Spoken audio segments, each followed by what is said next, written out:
오늘 이 시간에 스승님의 통찰력 있는 강연을 전하게 되어 영광입니다. 불교 이야기, 쿠다 이야기 7부 중 1부 2015년 8월 24일 프랑스에서 하신 영어 강연입니다.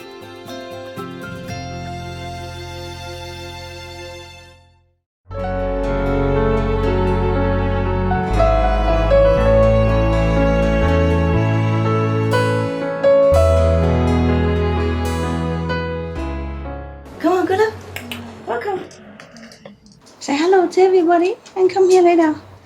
Why you go in front of that? It's right here. Yeah. Good. Lay down.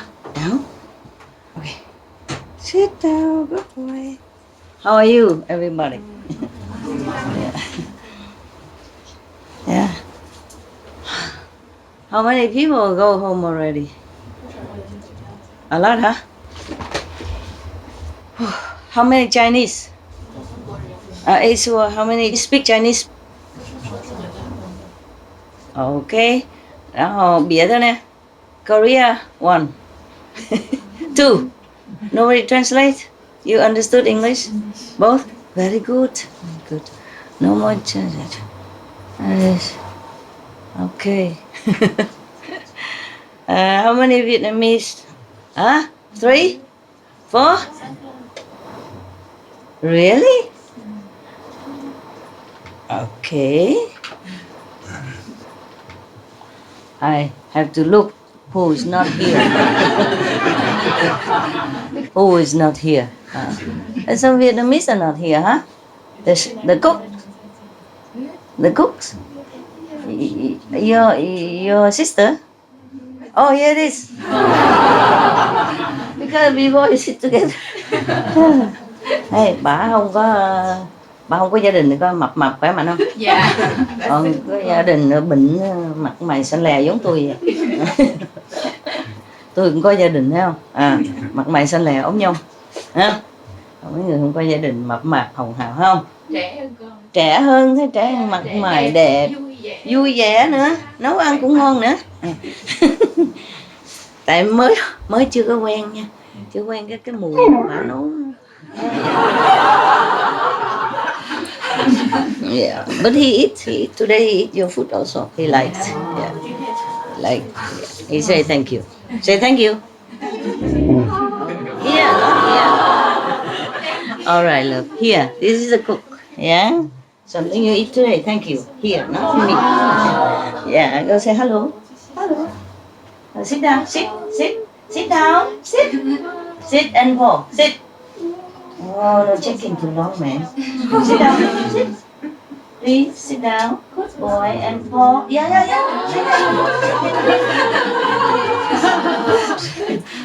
Yeah. Good food, huh? Yeah. And this one also. This one here. Yeah. This one also. Yeah, come here. Yeah, this one. You move a little further. You move. Yeah. Okay. Yeah. Shake hand. Thank you. Thank you. She also cook for us. Oh, thank you. Shake hand. Yeah. Thank you.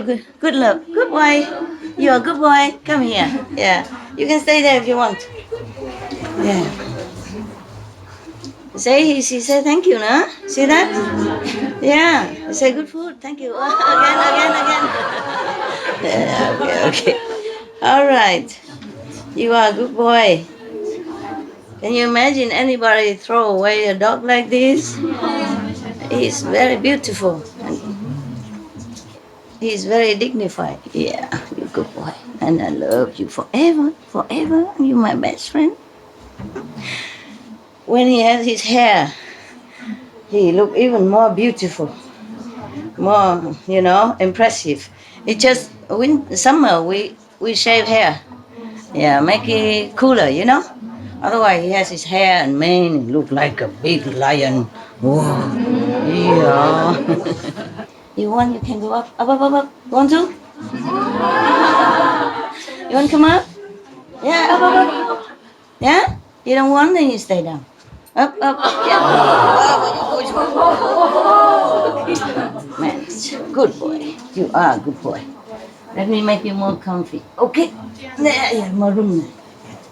More room, okay? It's a smaller cushion. You have more room, okay? There you go. There you go. Life is good, huh? Okay. Now we're working. You're quiet, okay? You're a good boy and I love you forever. You're the best. You're the best. You're my favorite. You're a wonderful boy. You're the good boy. You are the best boy. Beautiful. You're wonderful. Thank you for your protectiveness. Thank you for your friendship. Thank you for your trust and your love. Okay? Okay. Today I read you story again, okay, huh? Yeah. Story is easy, yeah? No problem, yeah, yes. Story is easy and we can listen without having to feel too heavy, huh? Yeah. Your story happened to somebody else, not to us. Yeah. Okay, do you want... Uh, there are many, Okay. Mm. Oh, this already done. Some of that. You have, you want the story of the, I'm checking which one. The ugly turned beautiful? Hmm? Or you want the story with the golden coin keep coming out of the hand? Or you want the story similar like that? Or you want the story of... Uh, quiet, quiet, quiet. Lay down. Meditate. Of the how to sell your poverty. You know what I mean? Yeah. Tell me. Huh? And you want the story of Buddha and Devadatta. Which one? Money, I mean gold, ugly turned beautiful, past life Buddha and Devadatta, or selling poverty. Which one you like, Guru? Past life Buddha? How many past life? How many poverty selling? How many golden coin? Good.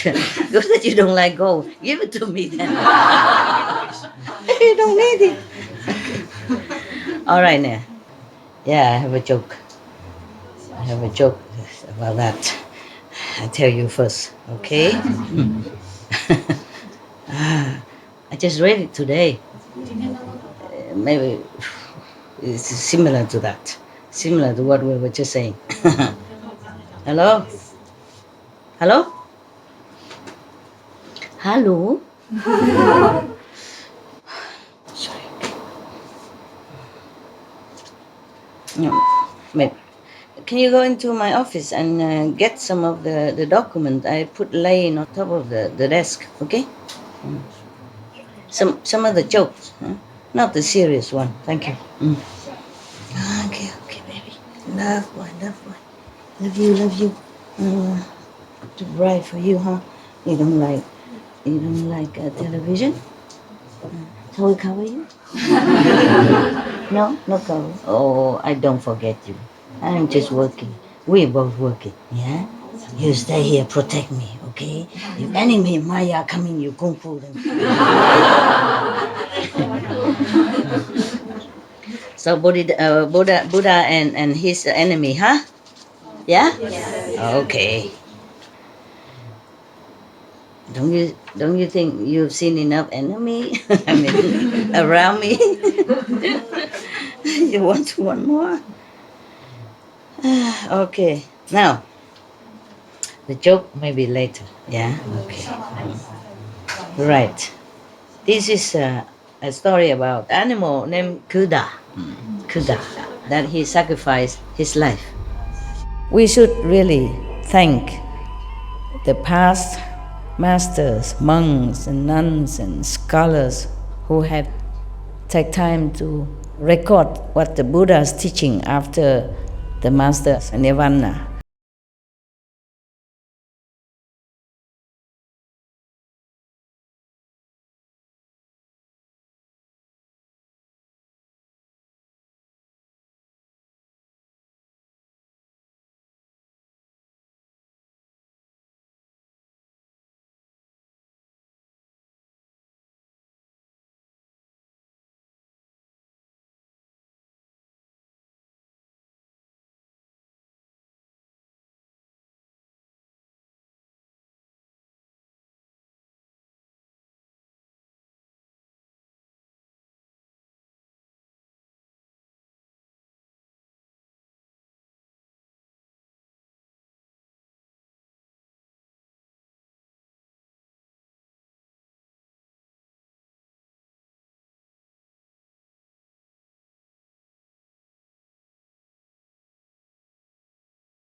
Thus I have heard, true story again from Anand. Thus I have heard, at one time the Buddha is in the country of Layuki, in a mountain called Kisakwa. I don't know what is that in Sanskrit. I forgot. Okay. You remember? Tell me then. You're okay. You're okay, boy. Okay. Take a rest. It's too bright. I know. I cover you. I cover face. Oh, you don't like cover. Okay.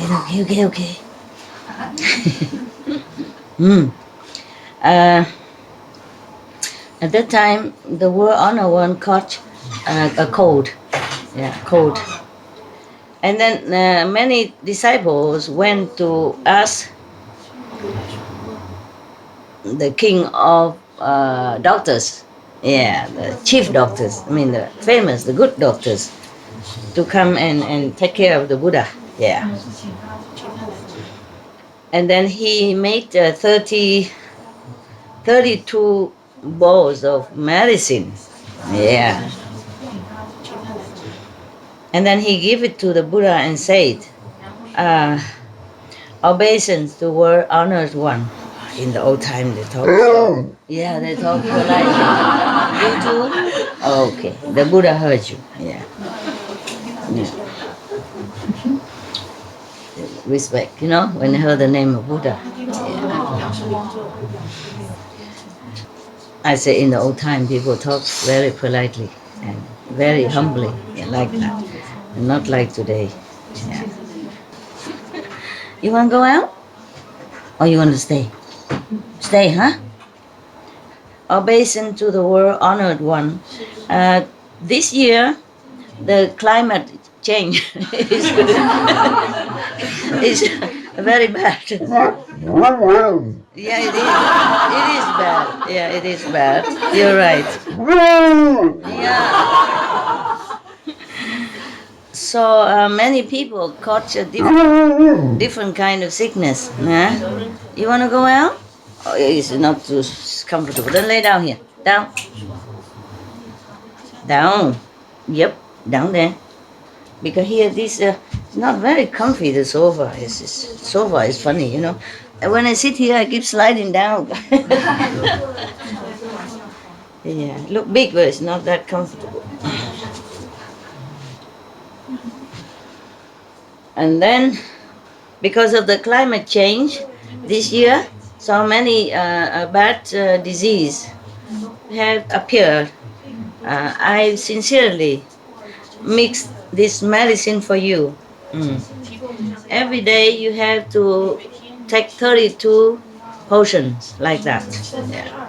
Okay, the Buddha was very pleased and accept the medicine and drank it accordingly. And then also blessed the medicine man.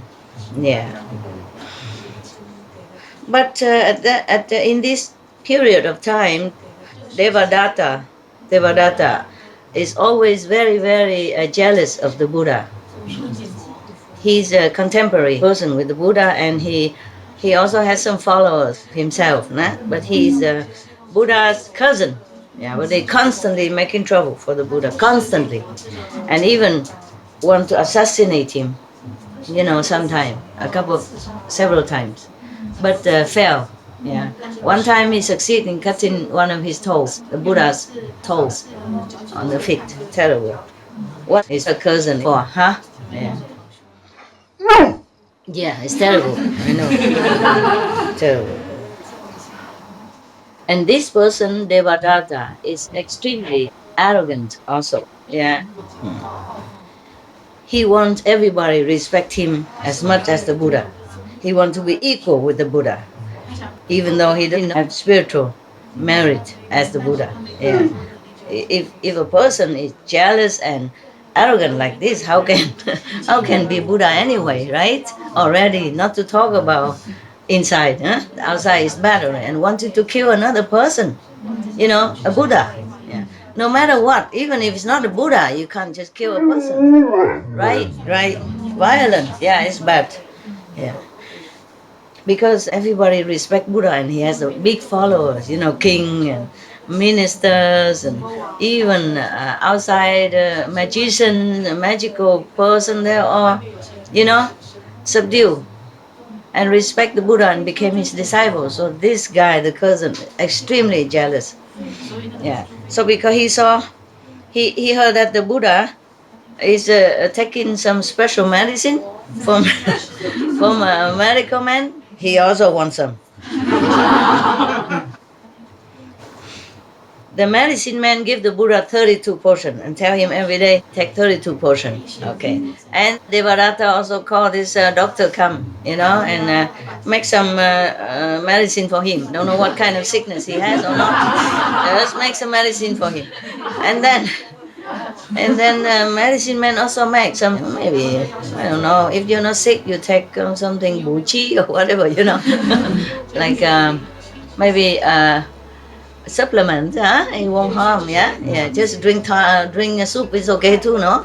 So he makes some soup and he give it to Devadatta. He says, sir, this is extremely strong medicine. You take only 4 times a day, 4 portions.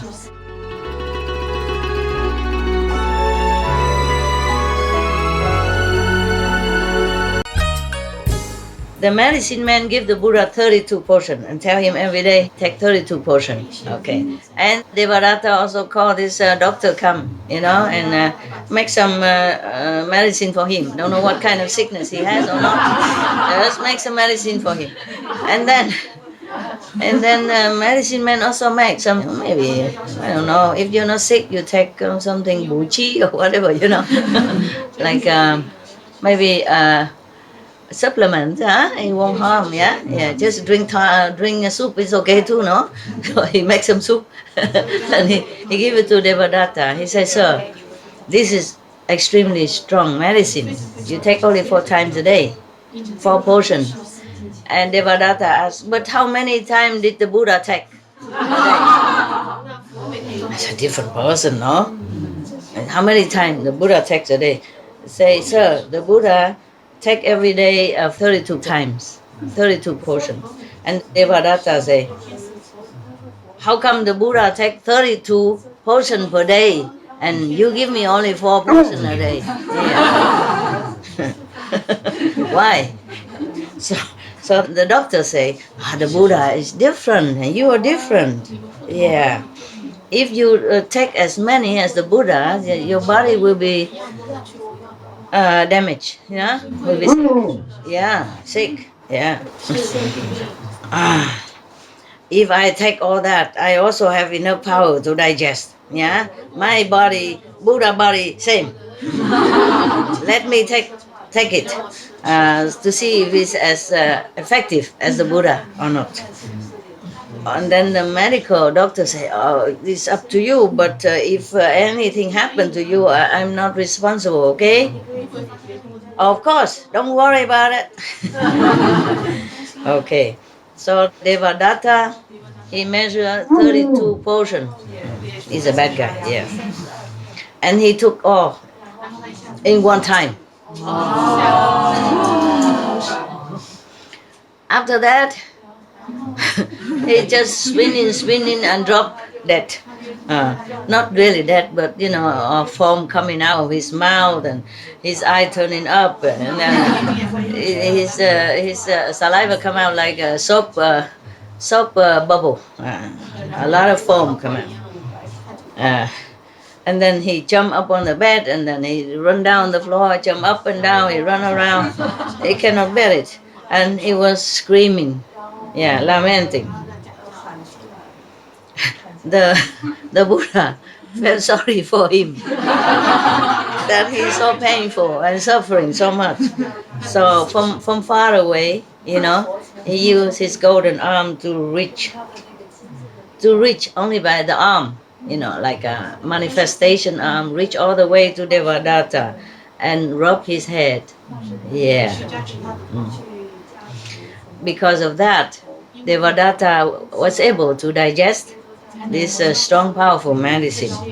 And then he has no more trouble. Yeah. His body and mind became peaceful. And then he looked up, he saw the hand of the Buddha, and then he was thinking to himself, Siddhartha has many magical power. Not only he didn't think, he was thinking, degrading him. Siddhartha has too many magical power. It's useless for this world anyway. It's not practical. You can't use much of that. He has no job. And now he even tried to learn medicine so that he can have more fame.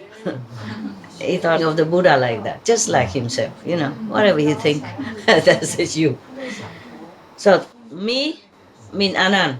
Yeah, after hearing Devadatta talk such ungrateful words like that, so I kneel down in front of the Buddha and say, obeisance to the world honored one. Devadatta is too ungrateful. You have just saved him from suffering. If he doesn't thank you, then it's even okay.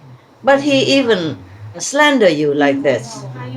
Yeah. How can a person have such a terrible heart like him? Always jealous and compete with you. So the Buddha say, Anand, it's not this time only. Devadatta. Yeah. Life after life. Use many vicious methods to harm me in different ways. And I asked the Buddha, Anand asked the Buddha, world honored one, how did he harm you in the former life? Could you please tell us? So now, in case like that, you think the Buddha is gossiping. No, he just tell the truth. Good, he tell good, bad, he tell bad. Just like somebody you knew. Just like somebody you know, right? Your master, yeah. And then people also criticize that she's gossiping. It's not like that. Everything is a teaching. Everything is a teaching. Yeah.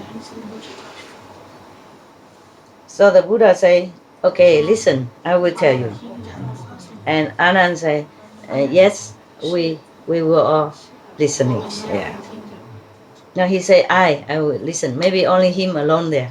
Yeah. And because of Buddha power, even though the Buddha and Anand from long distance, he can hear. The Buddha power make him hear what Devadatta is saying. That's why. Yeah. Anand, you should know. You can turn the light behind there. It's more comfortable for your eyes. Yeah, turn it on for you. There. Yeah, there are many lights. Turn it on, make it nice and bright. Yeah. When we are here. Yeah, okay, like that look more comfortable, huh? Yeah. Just in case you don't want to look at me, you can turn around and you can see the Buddha there. You see the Bodhisattva. That is the Kristagarbha Bodhisattva. It's a Tijang Pusa. The Earth Store Bodhisattva behind you. I saw him in some of the neglected, kind of a second-hand store many years ago from Spain. I carefully invite him here. Normally they put him in the corner, so yesterday I arranged for him to sit up high a little bit. I put some flower and some incense and some light candles and some candies and some. So I tell him, I'm not asking for any merit. I just respect you so much. That's all. I show respect. Yeah? If he want to bless me, he's welcome. Blessing is always welcome, right? Blessing is never too much, right? Yeah. Just that I did not do that for merit or blessing. I do that because I truly respect such a being. Like Shakyamuni Buddha, I also very much respect him. Such a being like that. How you not respect? No matter if he already gone or here, such a being like that is, you can never find it not too much in the world, right? Yeah, one in gazillions and gazillion, you know. Yeah. Uh, I didn't know it was Kristagaba. I asked yesterday,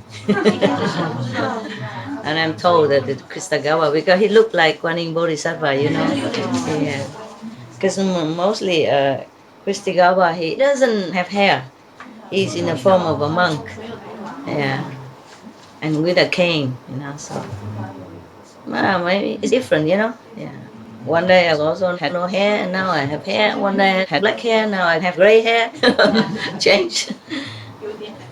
And she also not old with gray hair already. To hurry to grow old. Everybody want to grow young, and she want to grow old quick. Yeah. Buddha told Anand. Anand, you should know. Long eons ago, many eons ago. Cannot count. Yeah, cannot count how long. Also on this planet, there was a country called Balanai.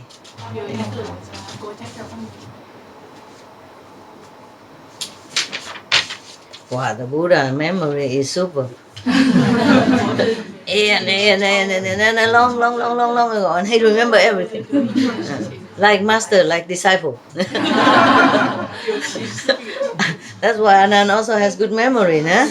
Even though just one lifetime memory, but still a lot of memory, a lot of things to remember, a lot of stories and detail, nah? We could not even remember many things when we were younger, you know, like when we were 20. I don't remember when I was 20, but I don't remember many things when I was 20.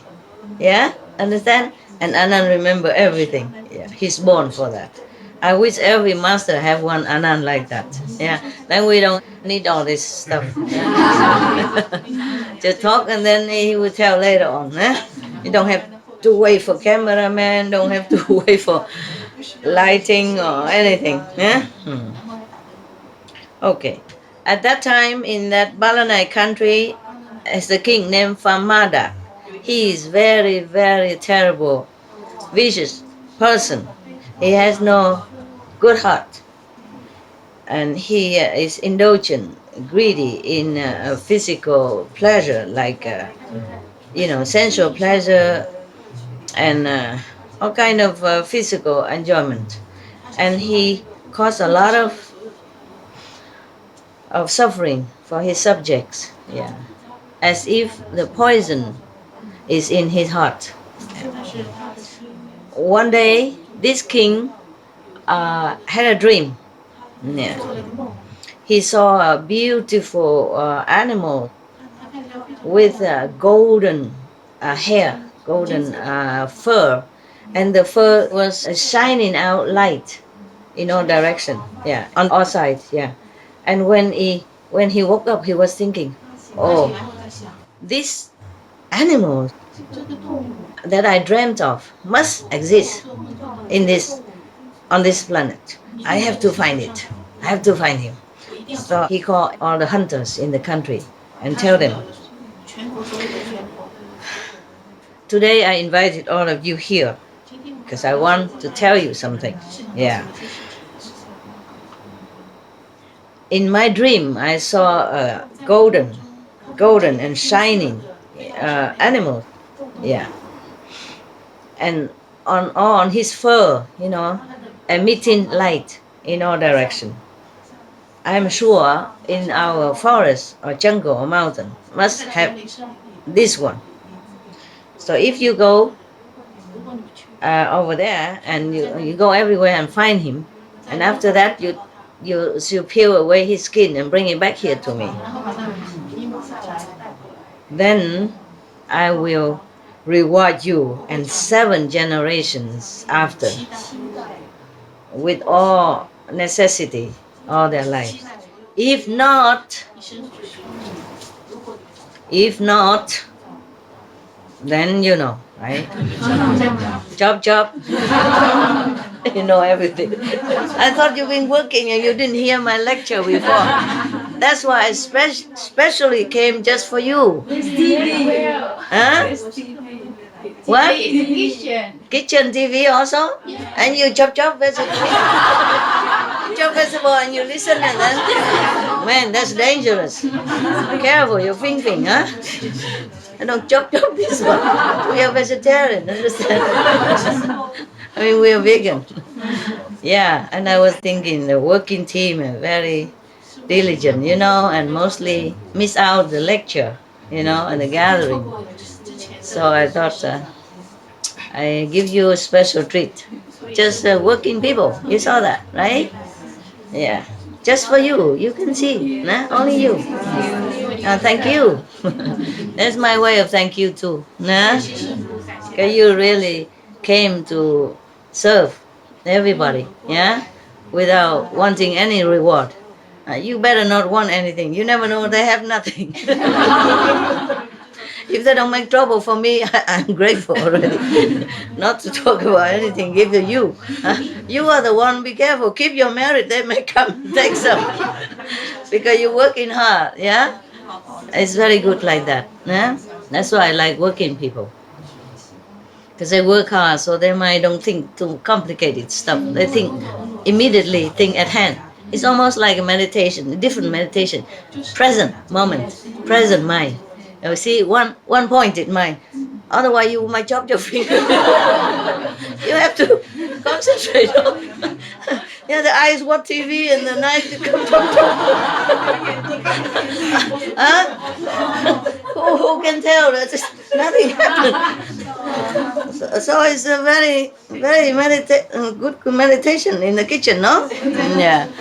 So I thought, okay, they miss a lot of, fun, a lot of good time that we're laughing together in the hall, and you guys have to chop in the kitchen. So I thought, okay, I give them special treat. Yeah. So you eat all my cakes and my seaweed yesterday. I don't have anything today. I just have myself for you. Okay, if not, then I will kill all of you and your clans. My God, not just chop one person. This is in the old time like that. In the old time, in Vietnam also, many is written in history. If one person commits something against the king, 3 generations, everybody die. Even children, even babies, kill them all. It's like that. You know why? You know why? You know why they do that? The kings do that. Revenge? That's right. Warrior revenge. Yes. If you kill his father, mother, or even, and maybe the, brother and sister, then maybe later the grandchildren or the cousin, they will revolt against you. So that's why they chop 3 generations. All the clans. Terrible, huh? When I read some of the history, I'm not proud at all to be the descendant of such cruelty. But many countries are like that, Just anything at all, the king just chop your head, just like that. And also when they revolt against each other, and this king also treat the other king, the defeated king, in such a terrible way. You could not imagine. Not the king, but the queen and the children, and the prince and princess, they treat them in such a horrible, horrible way that I wish I don't ever have to know any history. It's terrible. Worse than, the worse than of the worst of the terrorists nowadays. You understand? Worse, terrible. Not just kill and shoot and bomb and die immediately. No, torturing death. It's terrible. I don't know how anyone could even think of such thing. To torture somebody else, even enemies. It's a painful and torturous death. It's deliberately caused long and terrifying suffering before and after and during. Whew, my God, humans are the worst. We always say animals are terrible, ferocious and vicious animals, but they just kill 1 or 2. And they don't deliberately inflict long and torturous suffering on their so-called enemies or opponents. And sometimes the sentence is not really just even, you know. Sometimes it's wrongly done or wrongly accused. And they just die like that. Yeah. One of the Vietnamese history, in one of the period of the history, I read that one of the very, very lawyer, he spent all his lifetime building the country, you know, building up the dynasty for that king. And then one day the king went to visit him in his house. And his wife, his not wife, but like concubine, was beautiful. And the king fancied her, and then they do things to each other in the garden, and then the king just died like that. And then the whole court, you know, accused him of killing the king. And of course, the 3 generations had job. No matter how much he has done, you know, for the country and for the king, they don't care. It's just like that. It was wrongly accused. It wasn't. I mean, no one would be so stupid to kill the king in his own house like that. And I think even the most stupid one would know that. But they use that excuse to kill one of the best men in the country. The most loyal, the most diligent, you know, in building up the country and protecting the country and protecting the king and the royal household. And he retired already. At that time, he retired. And what for he wanted to take the throne?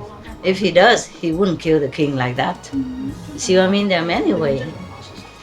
Okay, you know already.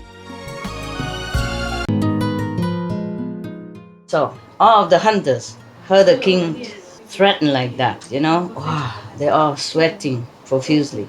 So scared, so frightened, because they know him, yeah? And you know what he say? He meant it, yeah. So, but everybody didn't know what to say, so they just prostrated to the king and left. And everybody come home and have a meeting together, all the hunters. They said to each other, friends, this is a very difficult job for us, difficult situation. Since I'm one of the chief, you know, the chairman of the group, they elected one chairman and then they gathered together. So the chairman said that ever since I use hunting equipment, since I was young until now, I have never seen such an animal like that. It's maybe just a dream, yeah. But if we can't, if we're not able to find these animals with shining fur and, you know, emitting light like this, then all of our clans will be dead. Maybe we just take all our family and, you know, escape to another country. And one of the member saying that, friends, I observed that in this mountain near the king's area and where he saw the animals, I mean in his dream, in this mountain and forest there are a lot of ferocious animals and snakes and, you know, all kind of poisonous animals and reptiles and all kind of things. This is very dangerous for us. If anyone go in, not necessarily will they come back alive. So maybe we just hire somebody else to do it for us. And everybody, okay. Yeah. Yeah, after a long search, they found one person who is ready to go. Yeah. He's a poor person. He has not much in his family, so he thought, better go like that in case I come back still have money than to stay home and die of hunger anyway. So, but before he goes, they make like a guarantee paper saying you go inside of the mountain and forest, diligently do your job and search for this golden animal that shine with light. If you are safe coming back, we will give you a lot of gold and silver. Yeah. If you unfortunately somehow lost your life in the mountain, we will bring all this gold and silver, give it to your family and take care of them. But this person thought to himself, oh, I do this also to save their lives, save the hunter's life. Even if I die, it's okay. He was thinking to himself. So this person also a very noble person. Yeah. And then after he thought like that, he said to them, friends, do not worry. I guarantee to take the job and do all my best. Yeah. And I promise you that if I don't succeed, I will not come back. So everybody was so happy, Yeah. And prepare all the lunch boxes and long distance food, yeah, for him, yeah. And he started his journey, and everybody wish him well. Many days he passed through a lot of danger, yeah, a lot of dangers, and his provision of food is almost running out. And then slowly he has no more food. He became hungry, thirsty, and his body became very skinny and sick now. He feel very exhausted, and then he has to cross a desert as well, where the sun is like burning fire, and he feel extremely tired and sick and burning. Oh. And then he was kind of sitting there waiting to die. Yeah. In this final moment of extreme desperation, he prayed. He say, please, anybody there, have mercy, help me. Yes. And then in that mountain, there is an animal named Kuda. Yeah. His body is golden with hair. Yes. And all the hair shooting out light in all directions. Yeah. He's not a normal animal. He's special. He can hear very far. So even though he's not there, but he heard the hunter crying for help. Yes. So he felt compassionate. He went out and looked for him. Yeah. And then he crossed the cold stream and hot sand to find that person. Yes. After that, he saw a person just laying there exhausted on the ground, almost dying. And then because of cold climate, in the desert at daytime very hot, nighttime is frozen. So the golden animal came and used his body to embrace this person, to cover him, to keep him warm. Yes. And then after a while, that person woke up, yeah, from his exhaustion. And then he carried him all the way to a stream of clear water. And he bathed him, clean him up, and then give him drink, help him to scoop water for him to drink. Yeah. And then he let him there. He went all over, search for beautiful and good fruit to bring it back, to give it to the person to eat.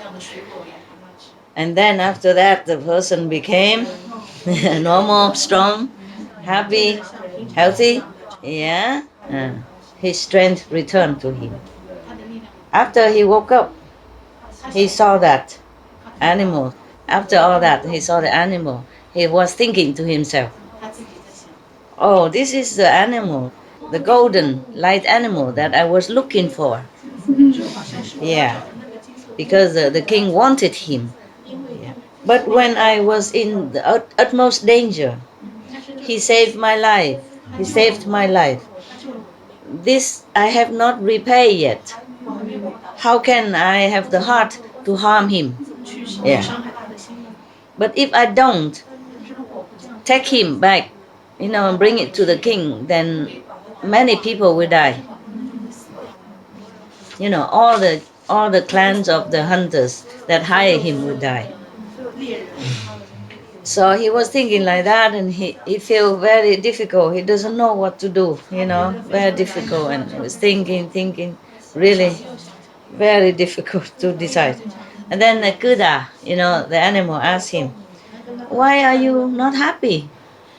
And the person cried with tears and say, "Because I was thinking of some private matter. Very difficult to decide private matters." And Kuda continue asking, what is the problem? Can you tell me? Yeah.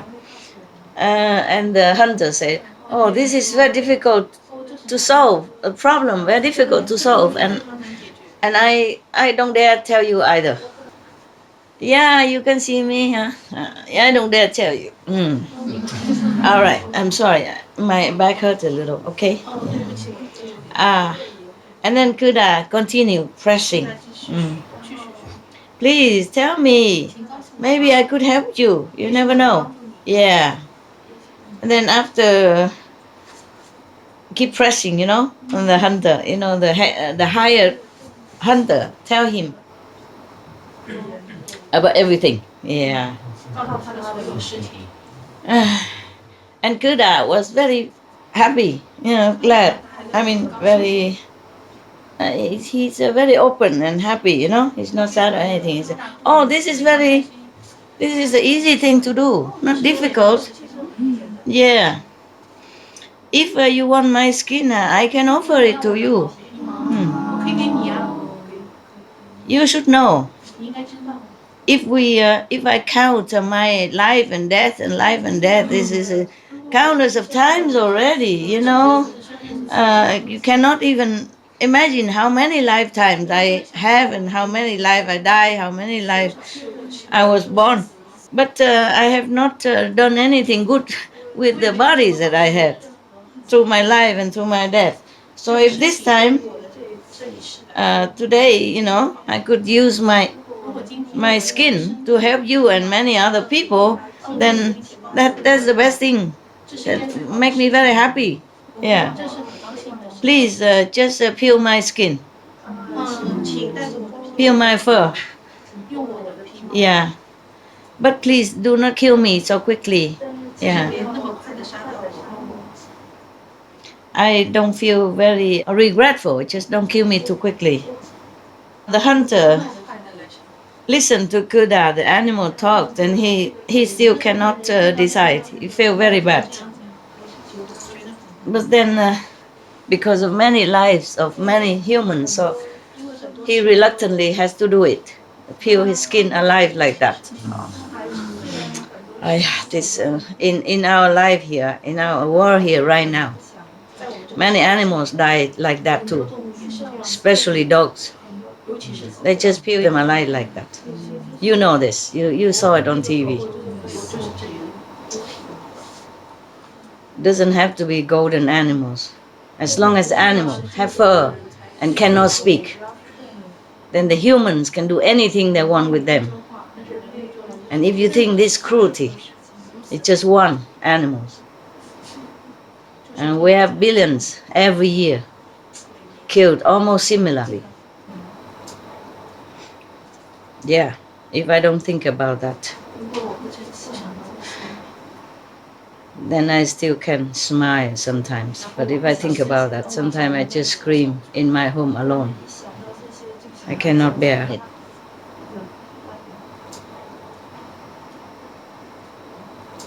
Now this part, they describe how he killed him and how he take the skin off. I don't want to tell you, okay? We skip this. You can imagine already. But Kuda, the animal, do not try to resist, and he vowed like this: "I myself sincerely sacrifice this skin and the fur to save many lives. May my merit be shared among all beings." Yes. So that they will be able to be liberated, and stay away from from the birth and death and all the suffering. And then they will go to nirvana. Oh, I have goosebumps. After the animal Buddha had vowed thus, 3,000 worlds were trembling, heaven and earth trembling, 6 times. Many of the palaces in heaven were shaking and waving, shaking, trembling, and turning around, yes. Many of the heaven beings and many of the kings of heaven were very surprised. So they looked down to see what happened. See, imagine they have to look down, they don't even know. Okay. And then they saw that a bodhisattva, let his skin be peeled off to save lives. So they all came down from heaven and throw flowers in offering to him. Everybody cried. Tears are coming down. After the skin all peeled off, his body is red and blood is everywhere. It's terrifying to look.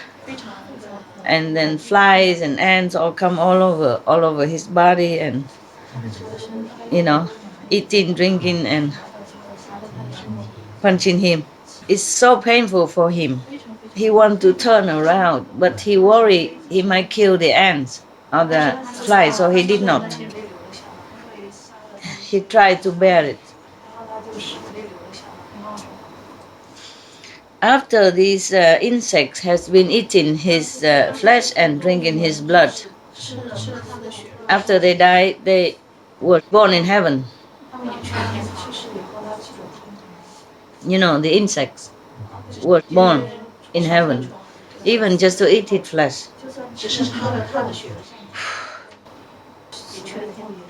So you heard that in Xuanzhuang time, the monkeys in Xuanzhuang, great master went to India to bring home the Sutra of the Buddha in Sanskrit. On the way to India, many of the ghosts and even humans and other, they want to eat his flesh because they thought eating his flesh will be long life, long life and have a lot of merit. It's similar to this. But the ants and the fly did not really want to kill him. They just see the blood and they came. And even then they go to heaven. So the person, the hunter, got the skin from the golden animal and brought it back to the kingdom. The king was very, very pleased and praised him, and give him a lot of money and gold and give him some position, high position. And then the king used that fur to put on his bed where he sleep. Whenever he sleep on it, he feel very peaceful and happy. Imagine that. Because when he died, he did not have any hatred in his heart. Before he died, after he died, during he died, he didn't have. Just peace and love. That's why when the king lay on it, that's why the king feel very peaceful and happy. And even the ants and the flies also go to heaven because of his loving energy. Understand? And his merciful heart and merciful energy. So bless them all.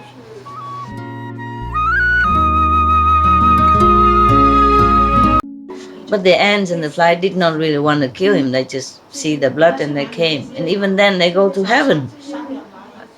So the person, the hunter, got the skin from the golden animal and brought it back to the kingdom. The king was very, very pleased and praised him, and give him a lot of money and gold and give him some position, high position.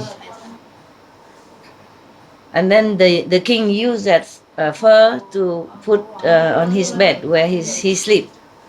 Whenever he sleep on it, he feel very peaceful and happy. Imagine that. Because when he died, he did not have any hatred in his heart. Before he died, after he died, during he died, he didn't have. Just peace and love. That's why when the king lay on it, that's why the king feel very peaceful and happy. And even the ants and the flies also went to heaven because of his loving energy. Understand? And his merciful heart and merciful energy. So bless them all.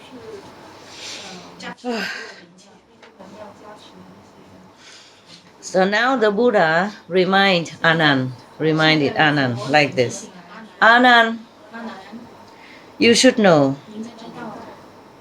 Kuda, who was Kuda at that time, it was my incarnation, one of my incarnations. And Famadak, the king at that time, is now Devadatta. Yeah, we could guess.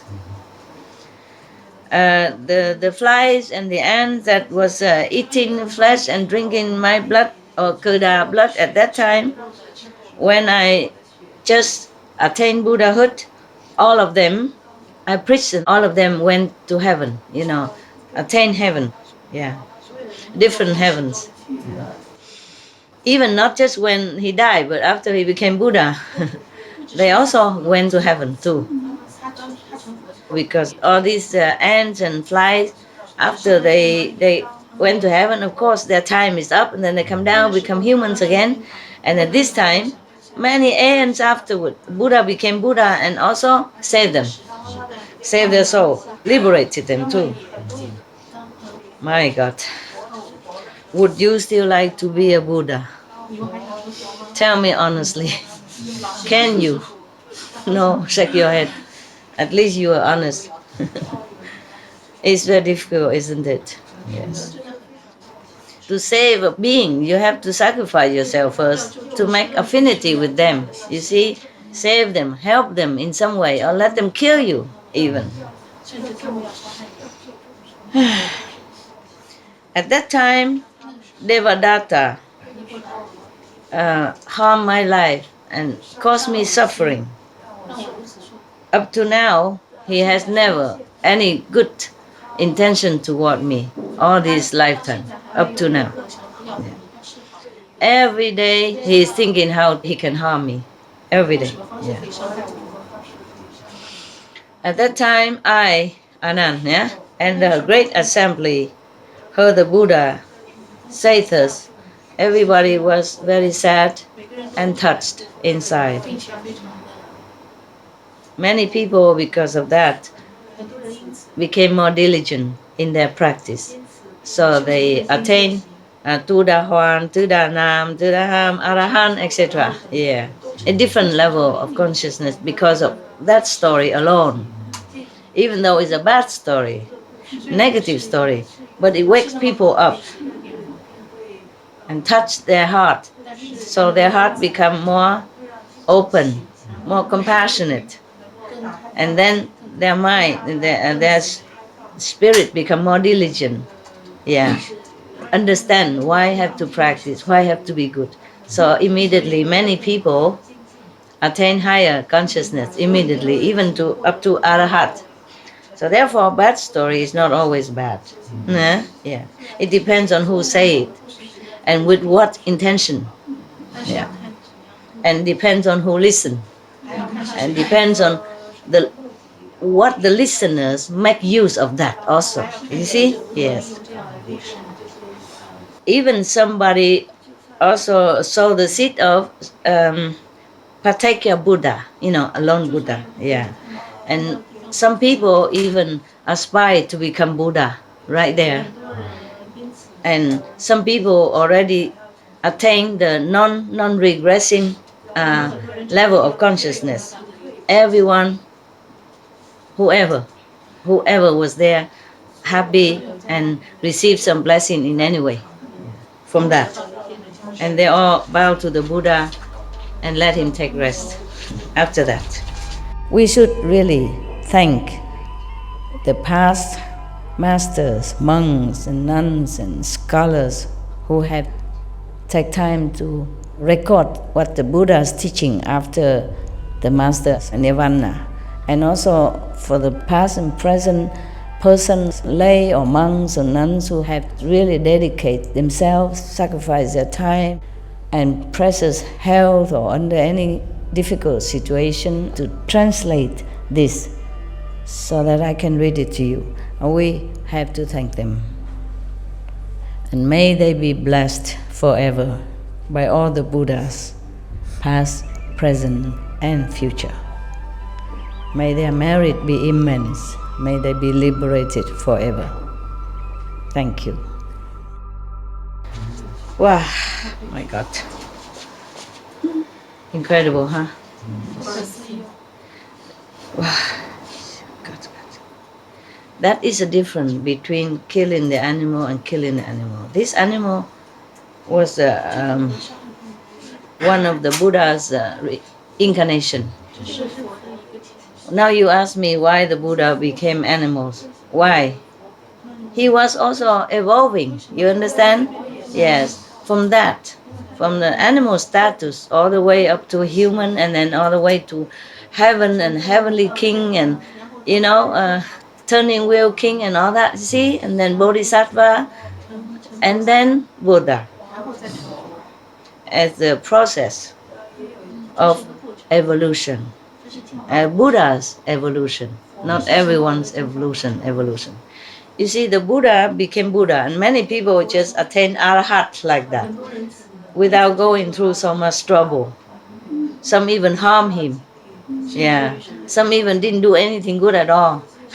Just saw some little seed before, long, don't know how many aeons ago, and then just has married to see the Buddha, and then he have merciful heart and he saved them and they become Arhat just like that, Just like Sariputra, the Buddha say he didn't do this, he didn't do that, he didn't do anything like that.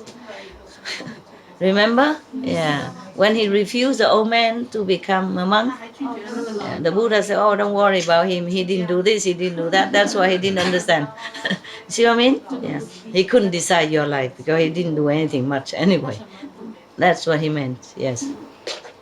Only the one who sacrificed a lot understand a lot more.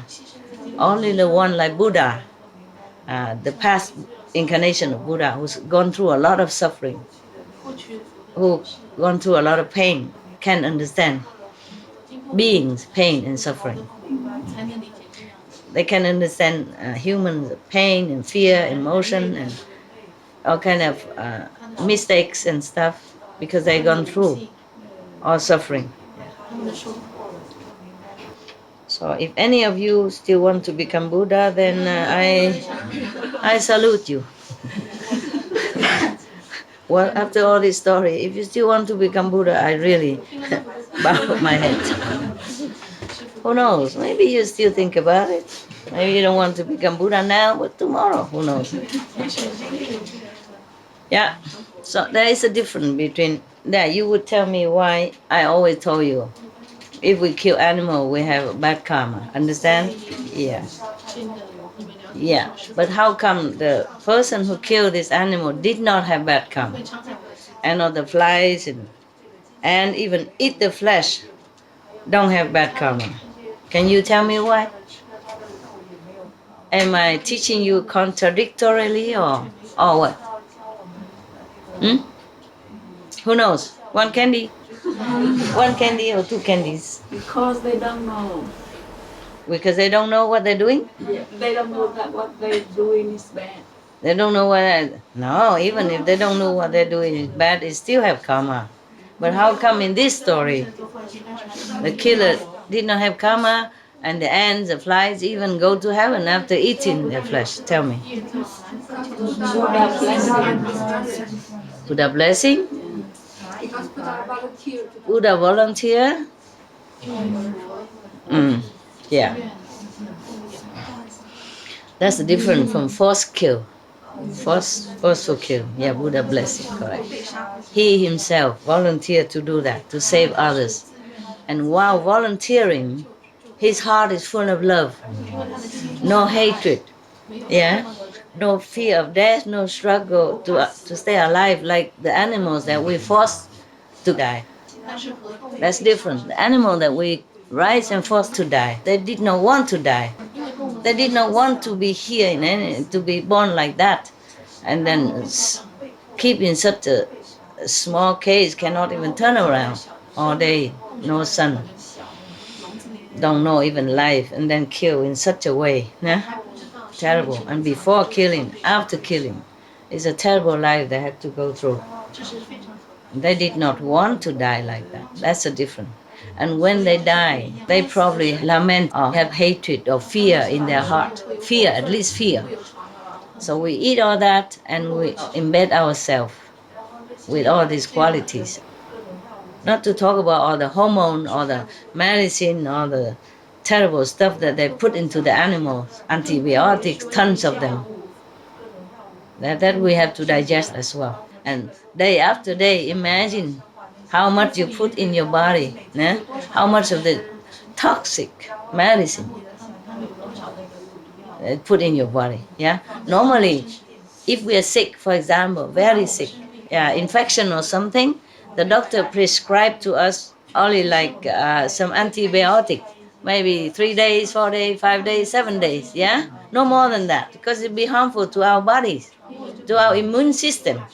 Imagine day after day eating beef and pork full of this, full of antibiotic, because they live in filth and they live in cold and they have infection and they always have to have injection or medicine, antibiotic or hormone supplement, all kind of stuff that go in there. And not to talk about they are fed with these not normal kind of feed even. They feed them fish with full of mercury, full of toxin from the environmental waste already. And then they're fed also with like maybe GMO, like these trans kind of cereals as well. So all kind of this mix in the body of a human. No wonder people cannot think straight. No wonder people gone crazy and do things that they normally would not. Too much conflict in the body. The body cannot bear. The food we eat nowadays, if it's not bio, then it's so many insecticide and pesticide and all kind of poison, and the water they use to water is already also full of poison already. You know, all kind of poisonous substance that came from paper company, toilet paper company, from any insecticide that run in the stream, all kind of thing already, and then eat the cereals full also insecticides. And they eat the animals also full of insecticide and toxin, antibiotic, and etc. etc. Do you understand? Truly, human are very poor creature nowadays. It's like a laboratory. There's just all kind of poison dumped into that. And our body is very delicate, you know. The cells are delicate and intelligent, and we're bombarded with all kind of foreign and harmful substance like that. How can a human bear it? They go into the brain, you go into the heart, you go into the cell, it's in the bloodstream, and people just get sick and don't know why. And they go crazy and they don't know why. They do wrong thing, they don't know why. It's really pitiful to be pity. Understand now? In the old time, it's much better than now, you know. Suppose you eat meat in the old time, then there's less toxin than now. That time the water and everything is still clean, more clean than now. And we don't have that many animal farms, and so of course the air is also more clean. We don't have cars, yeah. We don't have all kind of fume, exhaust that went into the air. We don't have a lot of CO2 and all that. The air was cleaner, water cleaner, yeah. And the food is more pure, yeah, more organic, yes. That's why at that time people follow the Buddha. Many of them have quicker enlightenment, higher enlightenment in a shorter time. And nowadays, We do have also. Yes. It's just more difficult for us now. And you are the heroes. Yeah. You also saving lives. Okay? You also bodhisattva in some way. Yeah. Because the meat you don't eat, that means many chickens are not killed. Less, you see? And many cows are still alive because of you. Many pigs are still alive because of you. Or not hurt, not harmed because of you don't eat. You eat no meat, then less animals are killed. You see, so some way, indirectly, you save many lives too. So you are also bodhisattva. You know, even though you have not very you don't have not all of you have good experience inside, but outside you have. Yeah? You feel healthier, you feel more peaceful, more tolerant, yeah, with everybody, and you accept many things that before you would not accept. I don't say all of you are that, but most of you are, and I'm very proud of you. There's a song, a Euro contest song that won the prize this year from Sweden. They say we are the hero of our times, and I agree with that. You are the heroes of our times. Of our time, yeah. You save lives quietly, and that's heroism. That's bodhisattvahood. Okay. Yeah. So even if my teaching don't bring you to Buddhahood yet, at least it bring you to good human. Yeah, you become a good human, and that is something that you should be proud of already, right? Yeah, you save lives, you know it, and it's good. It's good. Yes. But all this bodhisattva story is also good for you, even though some are so gruesome. But nowadays, even this story can be true too. Yeah, it's true everywhere. We skin, we chop the animals day in, day out. Billions of them every year, all kind of animals. Innocent, harmless, helpless. So just one story like this is make you cring and make you feel so sad and crying. Imagine every day millions of animals are killed this way. More or less this way. Some are even skinned alive too, dogs, to get the fur.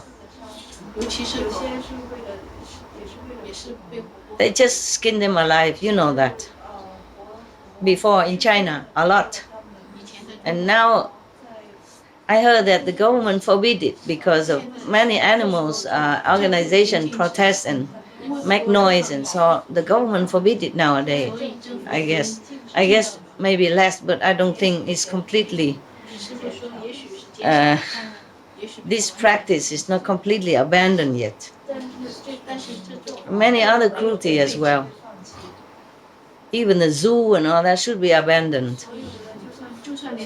Because they go out and, you know, the laws say forbid the poacher to catch babies, animals and all that to bring to the zoo. But if the zoo exists, then there will be always poachers to do it for money. For one small orangutan, for example, one baby orangutan, they have to kill many adults to get him, because they protect that baby with their life until they die. They protect that baby, therefore they have to kill all of them in order to get the baby out and bring it to the zoo. And we call ourselves humans. I think all the zoo and all that should be abolished. And all the selling of exotic birds and rare animals and all that, everything about animals selling, buying should be abolished. You know, and then imprisoning a bear in a small cage like that and taking his vibe out of his liver like that is terrible. All this should be abolished. All this should be unlawful, illegal. And then all these people who does this should be fined, should be imprisoned, so that they stop doing this. Otherwise, if you say don't do this, don't do that, but all this practice still going on everywhere, under the table. forbid the poacher to catch animal, but the zoo needs it. Huh? The zoo needs it. So how can the poacher not do it? You have to forbid from the root.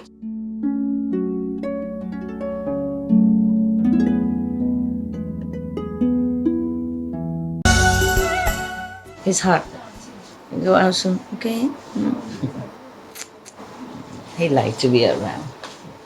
Last night it was raining and thunder. He went under my bed. So I have to go on top. He has his room, but he went to my room. So I let him. Yeah. You asked me why he's a tough guy, but he is afraid of thunder. It's too noisy. It's splitting, for them it's very big noise. For us, sometimes we already cannot bear. Imagine he has a 500 times more sensitive hearing ability. That's why, okay? So when you watch TV and all that at home, make it just lower. Yeah, no, music and banging all that, so just lower down a little bit for your pets, okay? Yeah, all right. So everything good, yeah? You happy? Today I was very tired. I don't know why. I took rest already afternoon, but I was very tired. And I was thinking to myself, no, today I don't go out, I don't talk to you. I have the right to take a rest. I also need a rest. I'm also having just a human body. Just go back to sleep. Go sleep. But then I was thinking of you. I said, never mind. If I drink tea, I wash cold water, and then I drink something, and I get myself awake, come out to see you, because even though I'm tired, but you came a long way, yes, and you didn't have much time to see me when you're working, so I beat myself. Get out. Get up. And then my dog said, oh. Up. So we both go out to work, went out to work. And they bring you some laughter, and I'm happy. Mm-hmm. Oh, I tell you the story. I forgot the joke, huh? Yeah. Yeah, don't ask me why, if I'm Tim Kutu, why I'm tired. Why? Why am I tired? Many things. Why I have fear? Huh? Why I'm tired? Huh? Why? Tell me why. What now? Disciples. No, even without disciples. Yeah, I would feel less tired. When I'm in the mountain, I don't feel draggy like this. Yeah, very seldom. Of course, your karma can still have a long arm to reach me. It's like a mobile phone, No need cord, no need wire, nothing. It can reach anywhere, the karma. But it's less, because I can meditate more, and I'm far away from humans' vicinity. But it's okay. Everything has a price. Everything has a price. As long as you don't want my skin, I'll be happy. I'll be happy to read you stories instead. Yeah, there was a very funny story about how enlightened. Okay. How enlightened are you? Okay? So I'm reading this, and you can check out whether you're very enlightened, big time enlightened, medium size enlightened, small size enlightened, or one size fit all enlightened. Where is that? Can't believe it's gone. I thought I saw it today. Okay, here it is. Yeah. The joke say, how enlightened are you? Question. If number one, if you can live without caffeine, can you? Yeah, we can. Yes, we can. If we have to, we can. I can. That I can say yes. Okay. If you can be cheerful, ignoring aches and pains, yes, that I can. Yeah. How about you? Yes, sometimes can. Yeah. So you are number 2 enlightened. Yeah. Okay, 1, 2, 3, 4, 5, 6, 7, 8, 9, 10, 11. According to this joke, it's a joke only. Okay. Don't take it seriously. According to this joke, there's 11 steps for complete enlightenment. It's not much, right? Yes, we can. Okay. Okay. Now that's only number 2. Yeah, with 2 steps. We have only 9 more steps. No problem. Shall we continue? Yes. Okay. If you can resist complaining, that I cannot. That I cannot. If somebody is bad, I say, you are very bad, you should change, you are bad. Sometimes the dog, bark into loud, I say, you bad boy. Okay, so maybe I'm 50% enlightened. Number 3. Okay, but you can resist complaining, can you? No? Oh, like master, like disciple. I was hoping you're better than me. Disciple should be better than teacher, Okay, never mind. We practice tolerance. We practice acceptance. Yeah, okay. Now that's number 3. Number 4, so we are like 2.5 steps to enlightenment. Complaining, sometimes we can, sometimes we can resist, sometimes cannot. So that's 50% at least. Okay, 2.5 steps. Now, number 4, if you can understand when your loved ones are too busy to give you some time, give you time, can understand. Okay, then we both okay. We both. Number 4, we enlightened. I don't have any loved ones, so that I have no problem. Okay, number 5. If you can take criticism and blame without resentment, can you? Yes, no, yes. Sometimes not. 50% then, okay. So that 50%, this 50%, that's it, 2.5, make 3, so 4. 4. You lose 1 step. Never mind. No one is perfect. Okay, number 6. If you can ignore a friend's limited education and never correct him or her, can you? 如果你们能够忽略朋友的知识，不去纠正他。比方说，like yeah, can, yeah, we can, right? Okay. Yes, I can. Yeah. I'm used to with Spinglish and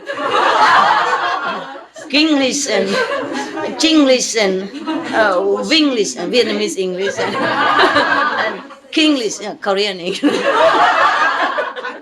So I don't always correct them.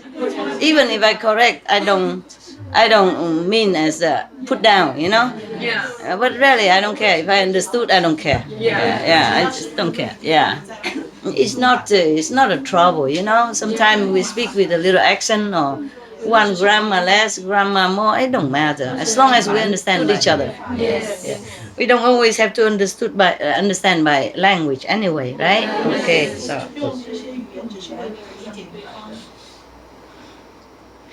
Okay. Number 7. If you can resist treating a rich friend better than a poor friend. Can you? Yeah. Are you rich, by the way? The problem is, yes, I can, because the problem is I don't know who's rich. I never ask. I don't need to. Yeah. Okay, number 8. So, yes, you can or yes, you cannot, just now? Can. Good. That's good. So, you're very enlightened indeed. Up to now, smooth travel. We're going up all the time. Buddha, wait for us. We're coming. We are coming. Okay. Number 9. If you... Oh, this is not number 9, is it? Maybe number 8 now. Okay. If you can face the world without lies and deceit. Can? Yeah, you don't have to tell lies to cover yourself or rescue your butt. I mean, your whatever. Yeah? No? You can? Yes, you can. Very good. Very good. Yeah, but be careful. Sometimes you tell the truth is not always good. I told you the story. Yeah, but never mind. I was in some country and they keep pressing me. What kind of pleasure? You know, you go in for business or pleasure or anything else. I say, yeah, pleasure or business or either or anything. I say, what mean anything? You know? Then I have to say, well, I come to pray for your country, bless your country, and then they don't like it. Come to bless your country is the truth that you should not tell. But that's what my intention. So what can I say? You know what I mean? Yeah. And then people think you are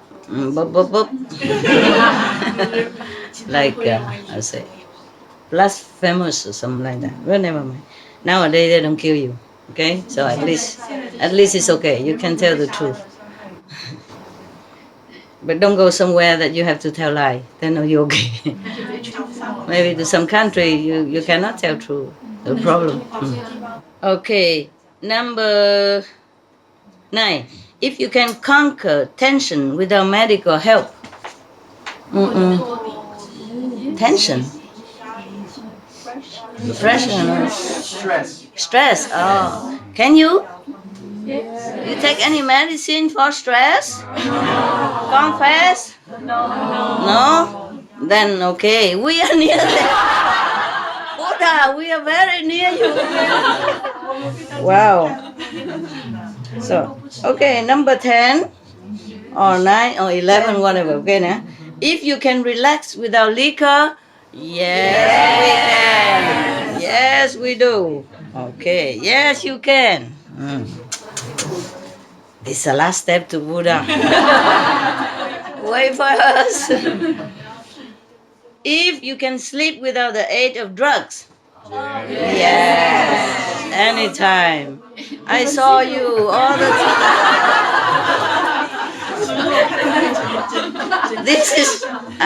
This I don't need to ask you. In the meditation hall.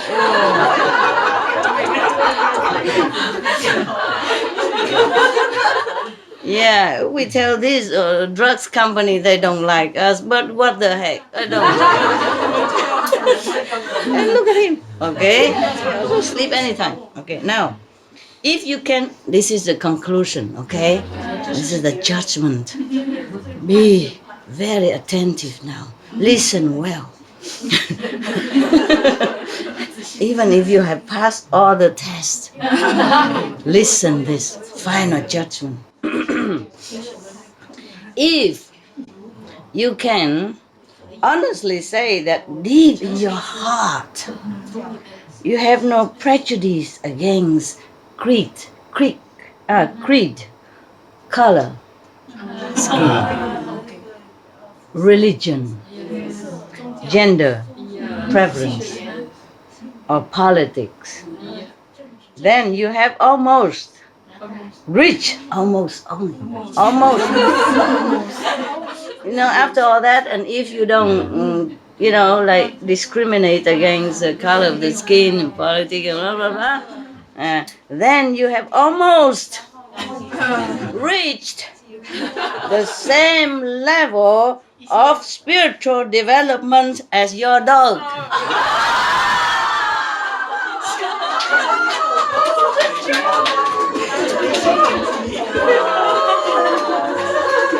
Congratulations, buddy.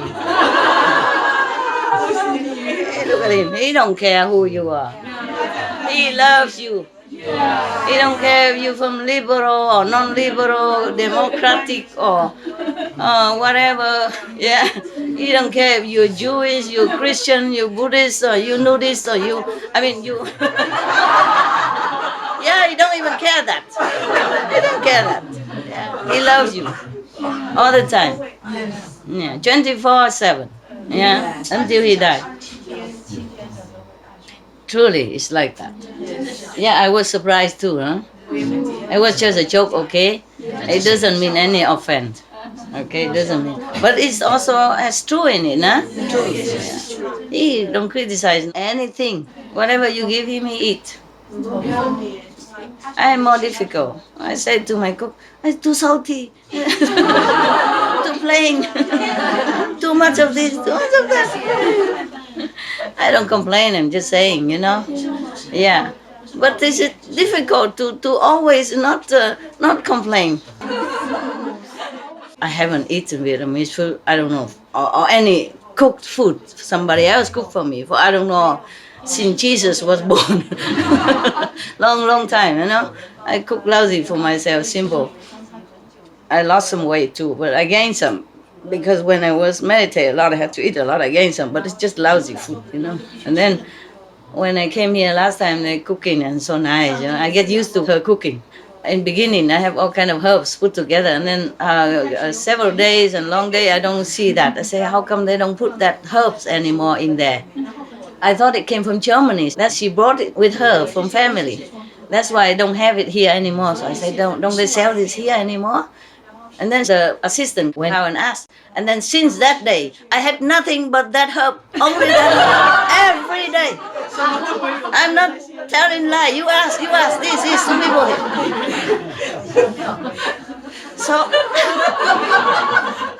So yesterday I couldn't resist not to complain.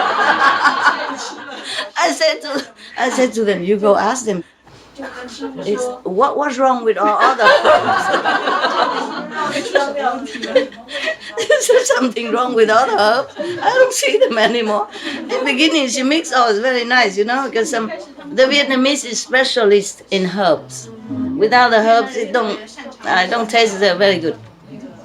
Even spring rolls, many of the Westerners or people, you can eat without any herbs, without wrapping in salad and herb, but I know better, you see. If you don't know it, then you don't complain. If you know the best, and afterwards, you eat just a naked spring roll, nothing else. At that time, I cannot say the number 2 don't apply. Or number 3 or whatever, yeah, number 3.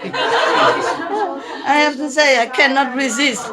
Especially if after that, every day, you have just one herb. The whole kingdom of Vietnamese herbs disappear. Just one exists. Yeah, I just asked earlier, I said, couldn't they buy this here? Because I was thinking maybe not. How can they have this kind in West? Probably in far away, maybe they have everything. But here, a small area, maybe we don't have. That's why I just inquired casually. And then my assistant go and tell the chef, you buy this herb for her. Okay, fine, buy, good. And then I saw that herb one day, I was happy. Oh, it comes back. So it's not just homegrown, it can buy it here. And then they give me a shop in case I want to buy later. Fine. And then every day, just that herb. A little merciful coriander, but nothing else. Normally in Vietnam, we cook different soup, They put different herbs. And different salad combined with different things. Different pancake. Pancake, we combine different herbs. That's why it tastes good. It tastes better than without. Yeah. If people don't know about that, they just eat without and they feel good already. Yeah. But if you know the better one, then of course you feel that it's not complete, Yeah. Because I haven't eaten good food for a long time, so I might as well eat it with the best. No, why? Why not? But not like if I want banana, then every day I get banana like that. It's difficult to resist the number 3, So I have to admit to you. It's not like that it's not that the food is not good. It's just that I'm used to, in Vietnam we eat with herbs, you know. We wrap it like bánh xèo á. You have to eat with, you know, Vietnamese pancake. If I eat without the herbs, I feel less good. Like maybe 70% good. But with the herbs, the mixed herbs, you know, special kind of herbs. Yeah, then it tastes perfect. And the Vietnamese, they like this raw stuff, you know, like even the water spinach, they thin it fine, and then they eat it like salad. Yeah, with or without herbs, okay. But in Vietnam, we eat spring roll. You know, the fried roll, yeah. Maybe that they call that autumn roll, the winter roll. I don't care. There are two kind of roll. One is raw, one is fried. Yeah. And the raw one we put already herbs inside, different kind of herbs, like peppermint, yeah, some coriander, and then other herbs if you have. Yeah, but I don't know how. There are different names. I forgot the name in English. Yeah, then it tastes better. And the fried one have no herbs inside, and then we have to wrap it in salad. You know, a big plate of salad, a big blade, these lectures or something like that. And you put a lot of herbs, different herbs, and then you roll it, and you eat together with that. Then it tastes good. Roll it and have a sauce also, no? Soy sauce, no? Sweet and sour, with homemade, no?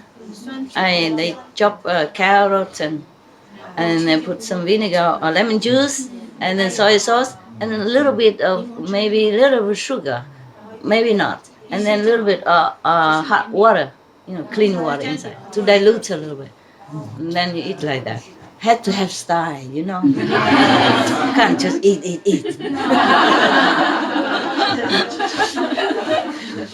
Yeah, and it's not that. Told the assistant, tell them have to buy this for master. Fine, they have to. Go buy it, fine. And then the Vietnamese just came, new one, you know, don't know anything. And the chef, Chinese chef cook, tell, you must give this every day to her. No matter what food. Oh, so every day I got the same treatment all the time. So I failed the number 3 enlightenment. I failed miserably.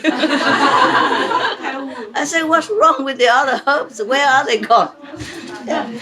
It's just funny, you know. It's not really tragic or anything. Yeah. It just, I know they did not understand. I say, if the Vietnamese cook, what the Chinese got to do with it? Why she had to tell the Vietnamese what to do? Because she doesn't know what to cook in Vietnamese. So a Vietnamese cook should cook the way she wants to. And don't listen to the Chinese. And the Chinese should zip. Yeah. 不是闭嘴了 zip 这个好玩了 zip 跟那个裤子一样 zip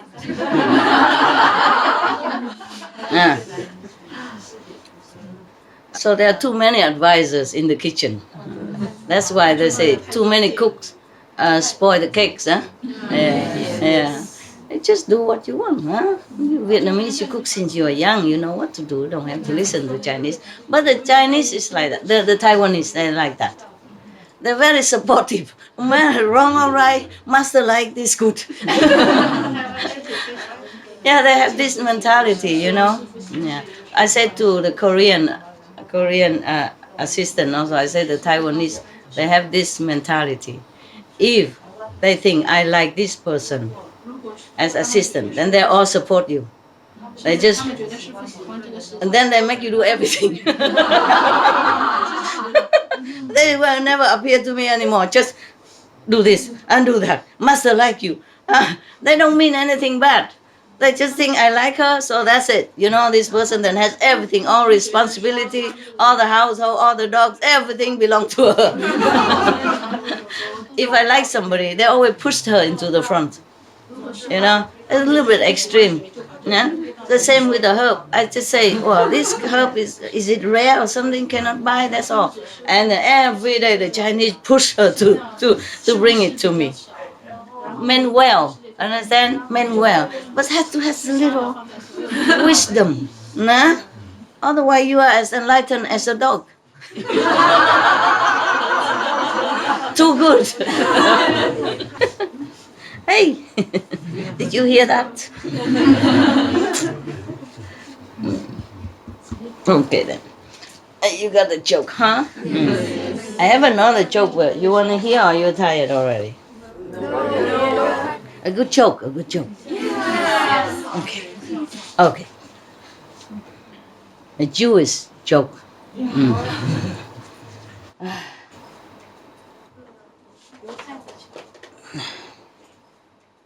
One last joke, okay? A Jewish businessman, it's just a joke, okay? Any Jews here, don't be offended. It's just a joke. A Jewish businessman in Chicago sent his son to Israel for a year to absorb the culture. You know, because he's Jewish. He wants his boy, even though he live abroad, he wants his boy to go to Israel to absorb the culture of Jewish people. Just like you, sometimes you send your children to Vietnam or China, just to remember the root. Okay, when the son returned, the son said to the father, "Papa, I had a great time in Israel. By the way, I'm converted to Christianity."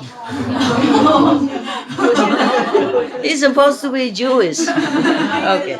The father wants him to go to Israel to become a Jew. Yeah. But he became a Christian. Okay. All right. Oh, wait, said the father. What have I done? He feels he make a mistake. Yeah. So he took his problem to his best friend. He said to him, "Ike, I sent my son to Israel and he came home a Christian. What can I do?" So his best friend said to him, "Funny you should ask. I too sent my son to Israel and he also came home a Christian. Perhaps we should go see the rabbi." So they did, and they explained their problems to the rabbi. So the rabbi said to them, a rabbi is a Jewish priest, yeah? It's like Christian priest, yeah, okay. So the rabbi said to both of them, "Funny that you should ask me. I also sent my son to Israel." And he also came home a Christian. What is happening to our young people nowadays? So they all three lamented together, feeling sorry for each other, you know. They lost their root, they lost their tradition, you know, all of a sudden become Christian instead of Jewish, yes. So they all kneel there and pray together, yeah? Telling the Lord in heaven about their sons. After they finished their prayer, a voice came from the heavens saying, "Funny you should ask. I too sent my son to Israel." Jesus. It's very funny, isn't it? I like the joke very much. It's funny.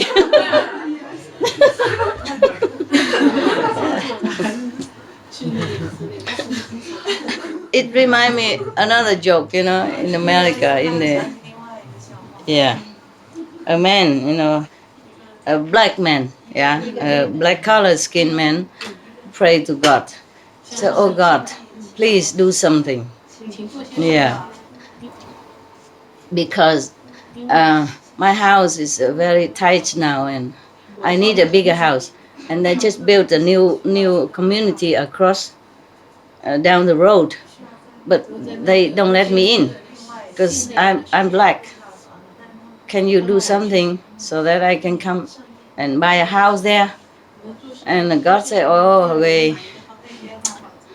The problem is I also cannot get there." Then the black man was surprised. "Oh Lord, but you are the Lord. How can you not get into that community? And God said, if I go there, they will ask me what kind of religion I belong to. And I won't know what to say. Yeah, there's so many barriers, huh? So many frontiers, not just between men and animals, but between human and humans. That's a very sad thing. But we can laugh at it for now. What to do, yeah?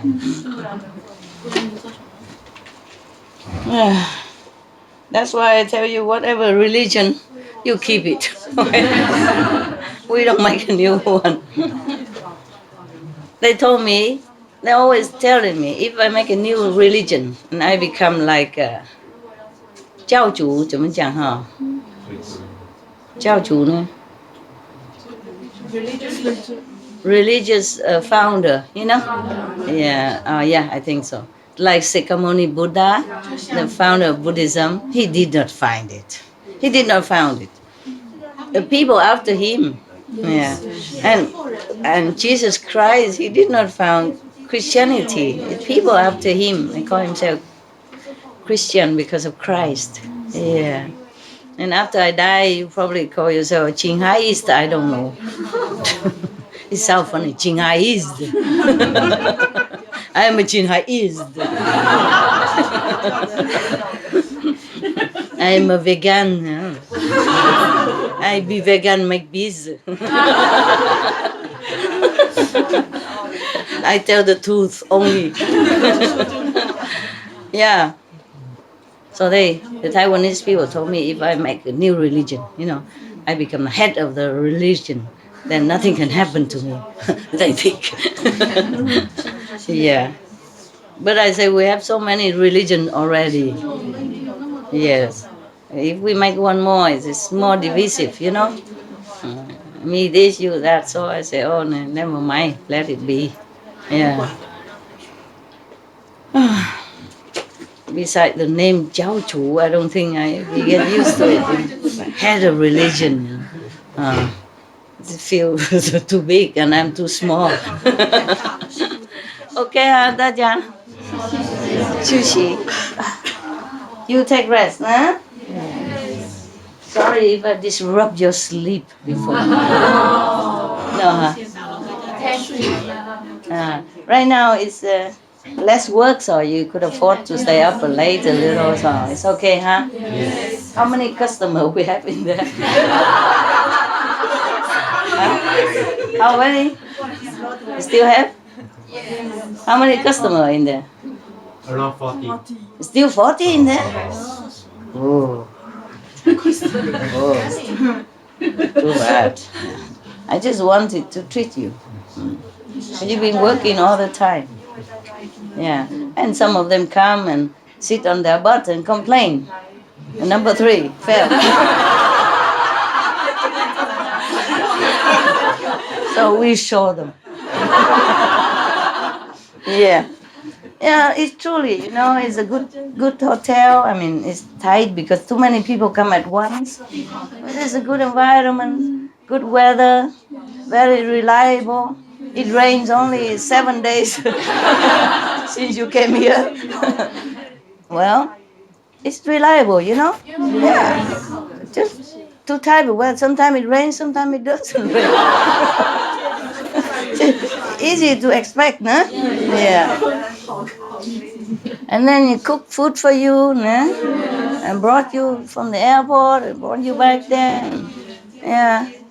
And every day bedtime story. Yeah. Candy, cookies, yeah. And still complain about things that is not even existing here. Huh? Not even reasonable. Yeah. Then serve them right. They just stay there and drool. Feeling sorry for themselves. Yeah. Yeah, it's too small here anyway, you know. I like you here, it's more comfy and cozy, you know. You feel different here because it's just you. Yeah. Not always priority to everybody else. We're working very hard, all of us. And they just come enjoy and then complain. Yeah, it hurt my feeling. Yeah, I have feeling. I'm not stoned. Huh? I don't have any real helper. I mean, helper for dogs and all that, but nobody can help me anything. I started alone, continue alone, everything alone. Everybody just doing, what I ask, or otherwise I'm alone, completely alone. I don't have relatives or friends or husband, wives or kids, or nobody help me. So even if I make mistake at all, yeah, you should understand my position, right? I did my best, really best, more than my best, more than I can do. I don't know any other woman can do what I have done, or any man. Yeah. So I can say that I do the best, right? For a small woman like me, working all my life just for everybody else, should feel a little understanding for me, right? Yeah, well, we should be frugal, turn off light when we don't need. Yeah, turn off all the standby light when we don't need. Because it's not just my money, it's international, it's national. If we use a lot of electricity, for example, the poor people cannot afford. Last winter, in England, some family with children, they sit without heater. They can turn on heater only 2 hours a day. Winter in England. The children have to wear parka and hood and gloves to do homework at home. Hey, it's too expensive for them to use. Social help is not big enough to cover everything, understand? Yeah. That's on TV, huh? I'm not telling lie. Children sit there with hot and mud and cover and do the homework. They don't have enough money to pay for the heater. Because a lot of people use too much. You understand? Have the people who have money can use a heater all the time in every room all day, never turn off, so that their house always warm, like summer. And some people don't have money, they have to suffer like that. Not to talk about the refugees yet, huh? I saw the refugee children walking on snow, huh? And they don't have they just have a roof on their head but no wall. A roof is a plastic roof, not even a tent to cover around, no.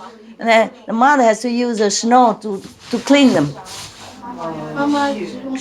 Because when they run away from the war-torn zone, sometimes they're too hurried to take anything, even if they take how much they can take. Not everybody have a lot of money in the bank. Yeah? And even your bank, maybe in Syria, is not recognized with the bank in Germany, or you understand? Or it takes some time, and maybe they lost everything. They can't even take anything to prove that they have money as well. They had to run before they die. They have to run for their life with the children, with sometimes just clothes on their body, nothing else. If they don't run, they die. Not to talk about taking anything. Therefore, we're very lucky no matter what. Yes. Even if you sit here without heater in winter, you can cover yourself. You have room, you have roof, you have walls around you. And you sit together, keep warm. Not like those refugee children and old people, sick people, have no medicine, not immediate treatment, no food, no drink. Very short of drink. Not to talk about take bath, cannot. They don't have enough water because sometimes they come in hundreds or thousands or many thousands. Even like the United Nations or other charity cannot do quick enough. They want to, even if they have the means to help these refugees, they cannot always do as quick as they want. The transportation, the war problem, the obstruction, no road, bombed road, all kind of things, and no diplomatic ties, so they cannot even bring help, humanitarian help to some areas. So people suffer all the time on this planet, all kind of things. Of course we know it's the karma and all that, but still it's very heartbreaking. to see. And sometimes I give donation, you know, 师傅也给一些捐助， and some organization don't even take. 那有些组织 Yeah, they say we don't take money from you. I don't know. My money is not from drug, not from stealing, not from killing. My money is very clean. I don't know why they refuse.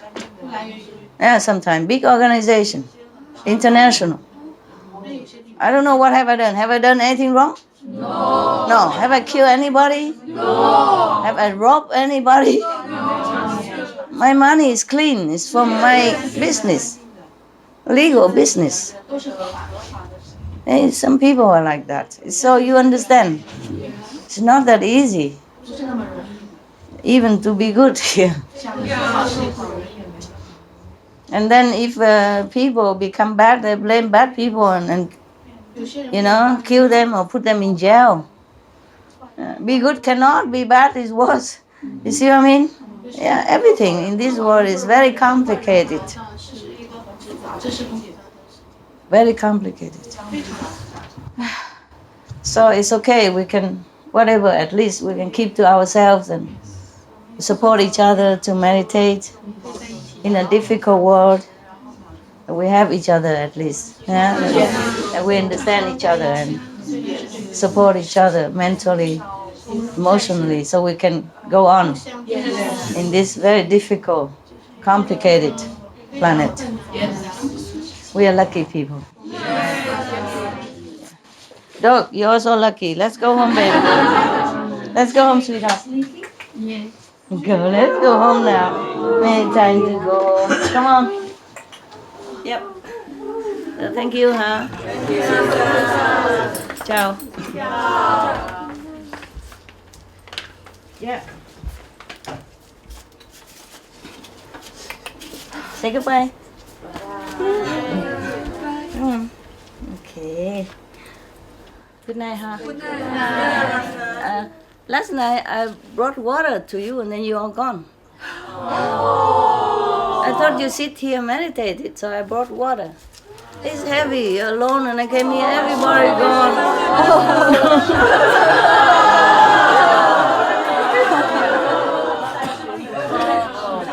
Because I gave you something to eat, kind of salty, you know. So I worry you sit here, you don't have water and you don't dare to go out, so I brought it here and then everybody gone. There were only 2 workers. Yeah. And I found one last pack of cake, I gave it to both of them. You had nothing. Okay, never mind. If you want to go there meditate, also good. Outside, fresh air, also fine. Yeah. Okay then, huh? No cakes today, don't wait. No cakes. Come on.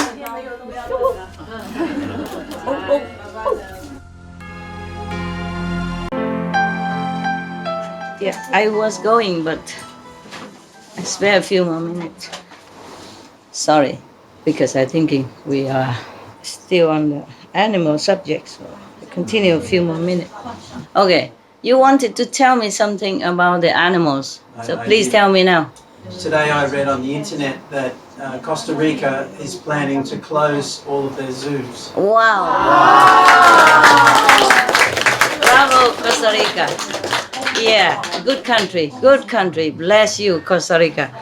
I had a chance to know something about Costa Rica. You know, their country, they're very green, you know. They try very hard to be green. And they're peace, so just one step further, be vegan. Yeah, it's good. And I would like, if you can, you know, yeah. All the money that you want to sometime donate to me that I never accepted, if you want to, you still can give it to any animal organization who truly, you check out, truly helps the animals. Like help free the bears that's caged every day and they torture them, taking the bibes out of them. The bile, you know, from their liver and whatever. I don't know. I don't know how healthy can you be. If taking the suffering from in for animal like that. I saw them. I just want to die. How can Imagine it's you. Every day they poke your liver and take things out, and then you cannot even talk, you cannot call for help, you just in a cage, just your size. Imagine, can you bear this? And animals, they have feeling. And they have also pain and suffering like us. It's not possible. Anything like that. Or for elephants and all that, any organization, if you want to, you donate to them. Okay? Yes. Donate to them. I don't need it, but you donate to them. I'm making business, so that I can be independent and take care of everything. Yeah, so that I can even have this place for you to come and sit. I don't take money just for myself. I'm alone. I don't need that much. Even if I need, how much I can need. Yeah? One person. Yeah. If you see any animal suffer, you choose your organization. If you feel like helping the bears, then you give donation to that, to whatever organization that help the bears. Yeah? You choose organization that help the elephants, conserve the wildlife. Yeah? Whatever you think, whichever organization you think really sincerely, passionately saving animals because of love, because of sympathizing the animals, not for profit, not for fame. But even then, if they work for profit and fame, if you see they're helping animals, really, never mind, just help them also, because the animals will benefit. And doesn't matter about their egos, if the animals benefit. You have to see it, okay? Don't waste your money on something that is, because you work very hard for your money. Even if you are rich, you have to work for it. I used to work day and night, for different things at the same time, and do lecture and do video conference all over the world and writing books and, and taking care of business, everything at the same time. So I know it is hard to earn money, okay? So don't waste it on things that is unnecessary. Give it to people, to animals who need. At least people can call for help. We also help people. I do all the time still. But animals, they're truly helpless. And they're so innocent, so sweet, so kind. They do no harm to nobody. And we go into deep jungle where they're hiding already. They're so frightened of human being. They're hiding so deep in the jungle, high in the mountain. We go there and drag them out, kill them, hunt them, piercing them, all kind of. This is incredible how human can think of such thing to do. Even if you have to die, don't kill animal to eat. What's the use of killing one life to save your life? Huh? Would you die in peace? Huh? No. So it's like that. Rather sacrifice ourselves, not others. Okay. Now this is that. I want you to know. Okay? If you want to help the animals. We help also people in need, yes? But the animal needs also. If you can, you help anywhere. I'm alone. It's difficult for me to reach everywhere. But in your city, in your country, you are everywhere. It's easier for you to do. Do in your capacity. Of course, don't deplete your fund. Because you need it for your old age, for your children, for your parents, okay? Whatever you can spare. However much, it helps. Okay? Even little, it helps. When I was a housewife, I didn't have much money. But I do help all the time. Because I saw some organization, like in Africa, they say just $1 per day, you can help a child education and all that. Yeah, so for my 100 Dutch mark at that time, German money that I spent, I know a family can live for a long time. Yeah. So it's not like you cannot help, you can. If you have $1, $2, sometimes they ask only for $1 per month or per day or 50 cents per day, something like that. And you do what you can. Because they gather like that and many people help, then it's a lot. And then in the other country, its values, its value increase tenfold, hundredfold. Yes. So sometimes we just spend a few dollars, but one child or one family can live for a week or a month. Depends on where. You see what I mean? Yeah. Frugally, of course, it's not luxury. Then they can buy some medicine and help some children in need. Or they can dig a well. They put money together and then they dig a well for a village, and generation after generation they will live on that. So don't think that you have just little money, you cannot help. You can help according to your capacity, okay? Humans, animals. Just don't turn your head away from suffering. Do what you can, of course. And heaven bless you, of course. Yeah. But we don't do that for blessing. You have enough blessing. You're very lucky already. So even if you don't do any charity, you have enough blessing. That's for sure. But we do that because we love. We have to, even if we don't feel we have love, we have to build it up. We have to remind ourselves of the love that is inside sleeping. The more you do with love in action, the more that love will grow back and come back to you, and then heaven also will lend their love also, and then your love will grow. Yes, like attract like, Yes. God is love. Yes. So if you have little love, God will give you more. Yes. And then you will have more and more love all the time. Then you feel happy. Yes. Okay? Yes. If you want to be happy, make others happy. Yes. Okay, thank you very much. Thank you, all the heroes of our time. Thank you. Bố về ai nhỉ? Okay, never mind. Just come here in case you die tomorrow. Slowly. Everybody will get. Yes, don't worry. I will go to you if you don't come to me. Yeah. Okay, I love you guys. I love worker people. I love working people. Love you so much.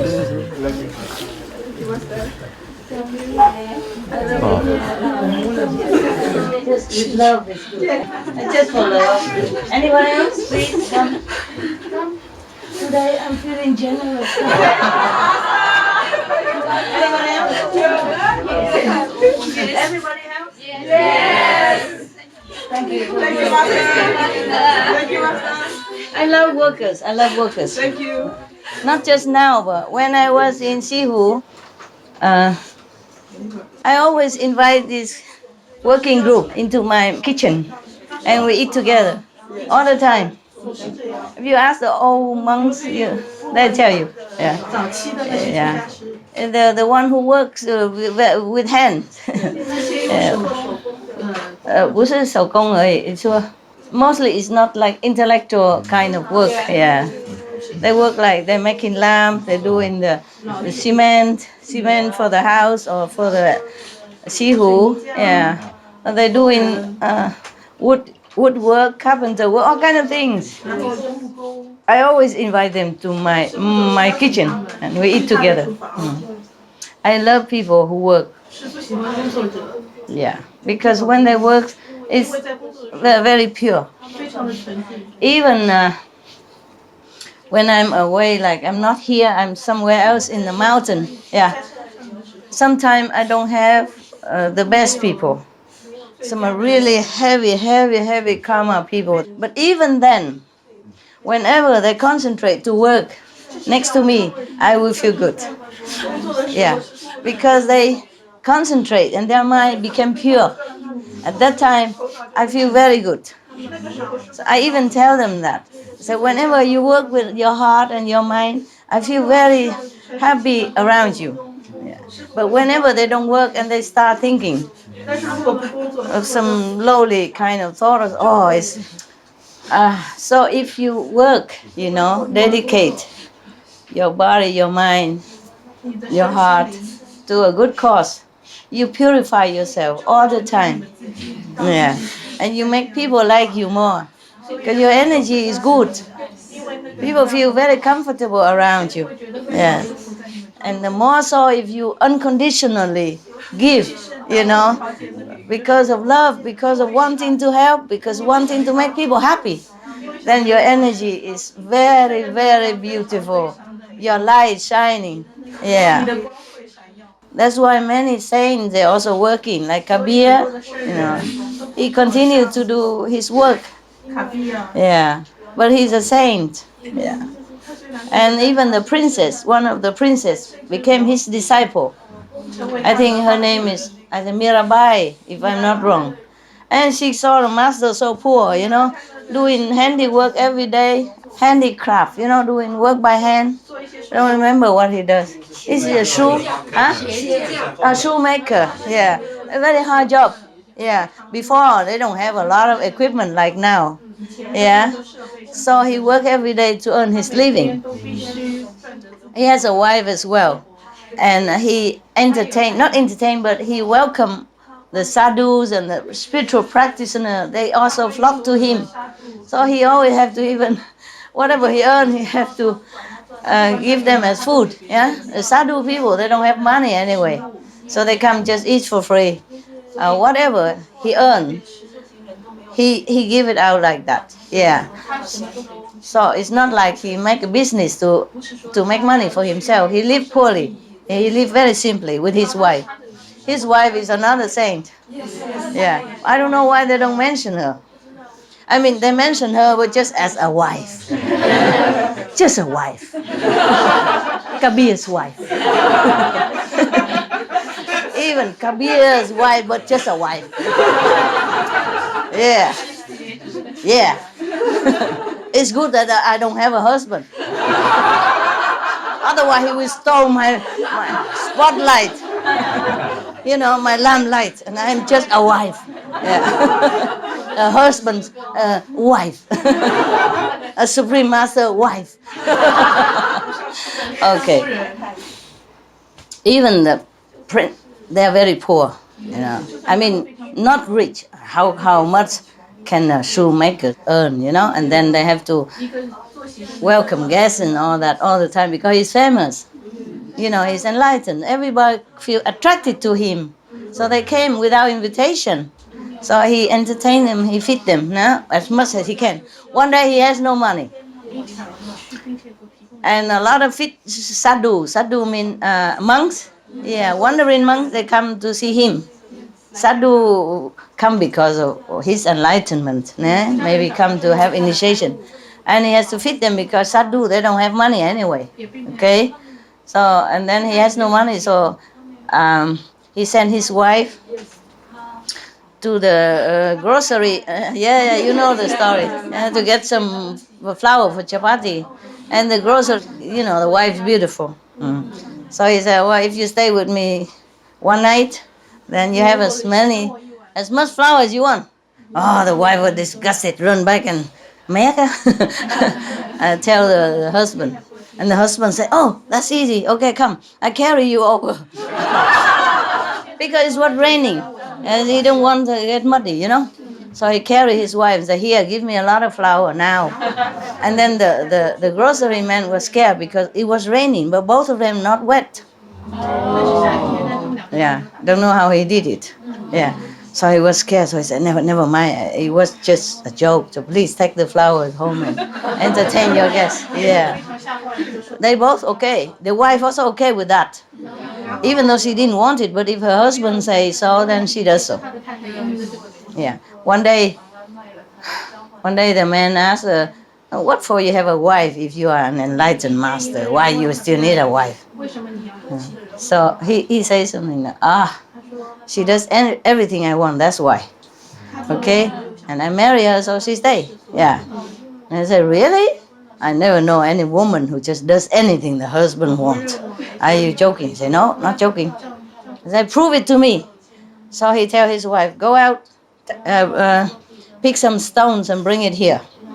So she went out, picked a lot of stones, bring it in. He said, now put it on the pan and fry it for me. And she does just that. It's not to fry, but just to obey the husband, because also her master. Yeah. And so they're very poor. But one day the princess Mirabai came, and she saw that her master is so poor while she lives in her luxury. She gave him a precious jewel. 所以就给他开个 Yeah. 稀有的。 But he doesn't take. So she say, I stuck it here under the roof, on the beam. Okay, whenever you need it, please use it, master. And she left long time after she came back. It's still very poor. Because that jewel, if he sold it, he could make a fortune. Became rich or comfortable life at least. He's still doing his handy job and very, very poor. 非常的贫穷。 So the princess asked, Master, 然后那个 what did you do with the jewel I gave you? 我给你的那个珠宝，你用来干嘛？ So he said, it's still there where you put it. That's it, you know. So the master, they don't really care about rich and fortune. They just do what they have to do. Is it his destiny to do a shoe, to make shoes, to earn a living? Then he just do that. There's no job too low, no position too high for enlightened person. Well, we tested already, huh? We are all enlightened.